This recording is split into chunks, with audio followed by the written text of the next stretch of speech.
ইয়তিমের লালন পালনের ব্যাপারে আল্লাহ রাব্বুল আলামিন কোরআন হাকিমের মধ্যে বর্ণনা দিয়েছেন, লা তা'বুদু ইল্লাল্লাহ, লা তা'বুদু আল্লা তা'বুদু ইল্লাল্লাহ, আল্লাহ তাআলা ছাড়া আর কোনো ইবাদত বন্দেগী দাসত্ব করবে না।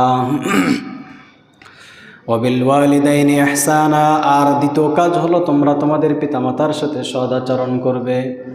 এই আয়াতের মধ্যে আল্লাহ তাআলা মুমিন বান্দাদের কয়টা হক আছে, কয়টা দায়িত্ব আছে, এই দায়িত্বের ভিতরে এক নম্বর হলো আল্লাহ তা'বুদু ইল্লাল্লাহ, আল্লাহ ছাড়া অন্য কারোর ইবাদত করবে না।